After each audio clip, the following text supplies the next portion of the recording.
Diorang lah cakap kan, bukan aku. Kenapa dia ajarnya si Ipin ni tuang benda tu sampai tertumpah-tumpah, membazir. Lepas tu benda tu warna merah pula tu. So nampak macam ada something dark dekat situ guys.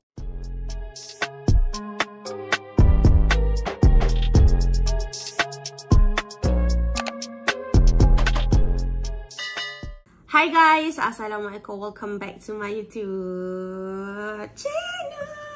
Hi guys. Okay guys, so hari ni kita nak bincangkan pasal episod-episod yang terlarang dan tersembunyi daripada kita, daripada cerita kartun Upin dan Ipin guys. Upin dan Ipin, inilah dia. Kembar seiras itu biasa. Upin dan Ipin ragam aksinya. Kau disenangi siapa jua. Upin dan Ipin selamanya. So benda ni dia ada viral kat TikTok, tapi kita akan cerita lebih lanjut, okay, daripada episod yang disebutkan. Okay guys, Upin dan Ipin, kartun ni semua orang dah kenal. Dan kartun ni memang sangat-sangat popular guys. Bukan hanya untuk budak-budak, orang dewasa juga termasuk ada juga yang meminati kartun Upin dan Ipin ni guys. Kartun ini merupakan kartun series dari negara kita sendiri. Dan bukan hanya terkenal dekat negara kita, dia juga terkenal dekat negara jiran kita, iaitu negara Indonesia guys. Kartun ini mendapat sambutan yang sangat hangat dekat negara jiran kita. Bukan setakat itu, kartun ini juga ditayangkan dekat negara-negara Asia Tenggara yang lain guys. So, Upin Ipin ni selain menjadi hiburan kepada budak-budak, dia juga menyampaikan nilai-nilai moral dan juga education message untuk dicontohi kepada kanak-kanak guys. Dan kartun ini dihasilkan daripada syarikat produksi Les Kopek. Okay guys, so kalau siapa-siapa yang tahu, kartun Upin Ipin ni sebenarnya ada banyak gila kisah konspirasi tau guys, yang dibuat oleh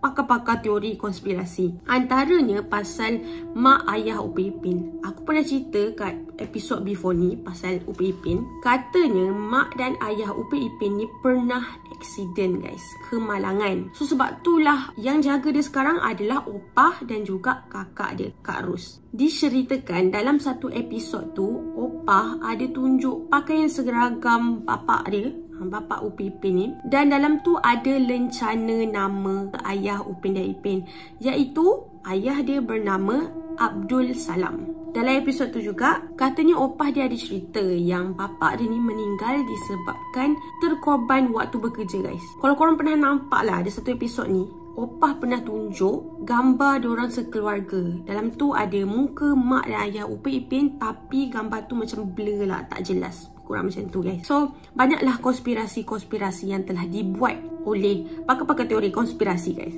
Okay guys, so hari ni kita nak cerita pasal satu teori daripada creepypasta. Kalau korang tak tahu, creepypasta ni sebenarnya macam website, dia tak real pun dan hanyalah fiction semata-mata. Kiranya ada orang reka-reka buat benda tu lah. So dalam creepypasta tu, dia nak cakap dan dia ada ceritakan yang selama ni kelakuan Upin Ipin tu hanyalah khayalan Kak Ros semata-mata guys.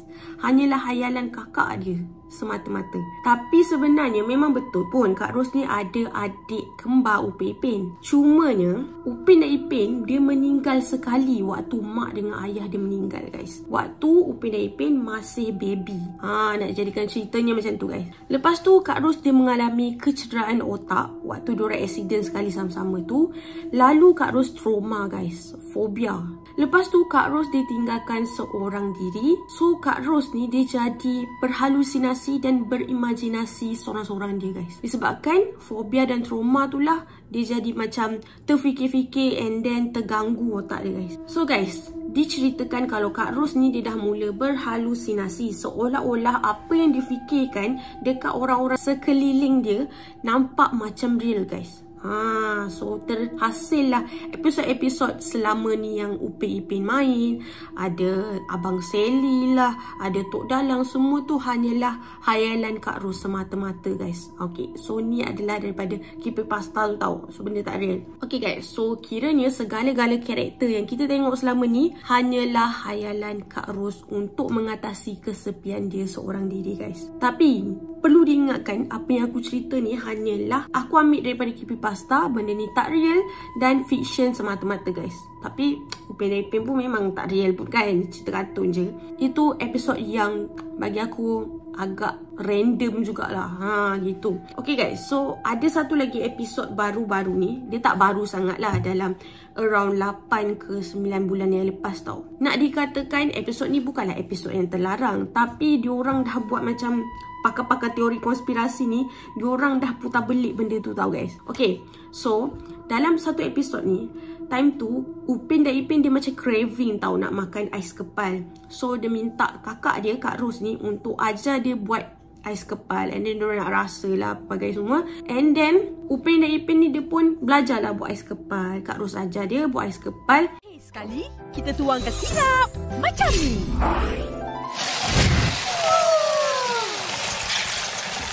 Dan air tu warna merah tau. Tiba-tiba Ipin dia ambil air merah, air sirap ke apa tu kan, dia tuang dekat ais kepal tu sampailah tertumpah-tumpah guys. Tertumpah bukan macam tumpah biasa tau. Sampai kat Ipin dia tak nak berhenti tuang benda merah tu kat dalam ais kepal tu guys. Seolah-olah dia buat macam benda tu darah tau guys. So waktu dia tuang air sirap tu sampai tertumpah-tumpah, dia macam ada something yang dia nak tunjuk dekat viewers dia guys. Macam ada double meaning kat situ. So macam pelik jugalah episod tu, sebab selalunya Upin dan Ipin ni dia selalu memaparkan sisi-sisi yang baik je kan. Macam nak mengajar budak-budak. Tapi kenapa dalam episod tu, diorang lah cakap kan, bukan aku, kenapa dia ajarnya si Ipin ni tuang benda tu sampai tertumpah-tumpah, membazir. Lepas tu benda tu warna merah pula tu. So nampak macam ada something dark dekat situ guys. Bukan setakat tu, lepas daripada tu Kak Ros dia pergi jumpa opah tau, nak bagi opah rasa. And then Upin dan Ipin pun rasalah benda tu, ais kepal tu. Lepas diorang rasa kan, diorang rasa macam sedap gila. Lepas tu tiba-tiba diorang macam berhayal tau. Aku tak tahulah terlebih gula ke apa kan. Memang macam sedap gila sampai kan diorang berlari satu rumah diorang guys. Sampai ke ruang tamu and then pergi balik dekat dapur. Nak dijadikan cerita macam tu. Lepas diorang dah lari dekat satu rumah diorang tu, terus diorang pergi dekat peti ais diorang and then diorang nak ambil susu. Aku tak sure waktu ni dia nak main-main dengan susu tu ke ataupun dia nak tuang dekat ais kepal tu lah, lebih kurang macam tu. Tapi waktu diorang nak ambil tu, akhirnya diketahui oleh Kak Ros. Sebab Kak Ros anggap yang diorang ni nak buat main je susu tu tau. Dah lah diorang dah tumpahkan tu banyak gila kan. Lepas tu diorang nak buat main pula benda tu. So Kak Ros ni pun marah lah diorang. Jadi guys, kalau kita tengok dekat episod tu, kalau kita tengok dari side yang positif, maka positif lah episod tu. Kalau kita tengok daripada side yang negatif, yang rasa macam tu seolah-olah macam tumpah darah lah, and then benda tu macam berhayal lah, negatif lah jadinya guys. Dan ia membuka ruang kepada pakar-pakar teori konspirasi untuk berkonspirasi pasal episod tu guys. So terpulanglah dekat kita macam mana kita nak berfikir pasal episod tu guys. Dia lebih kurang macam ada satu episod dekat cerita SpongeBob.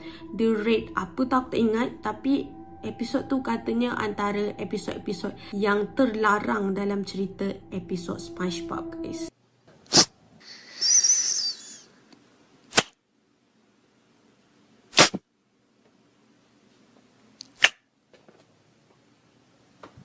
So, diorang nak samakan benda tu dengan cerita SpongeBob yang ada episod terlarang guys. So, apa pendapat korang? Sila tinggalkan komen korang dekat bawah macam biasa. Kalau korang suka video aku, jangan lupa tekan like dan jangan lupa tekan subscribe guys. Adakah korang rasa ini hanya teori semata-mata? Terpulang dekat korang. Okay guys, so aku rasa tu sahaja. Jaga diri and always stay safe. Bye!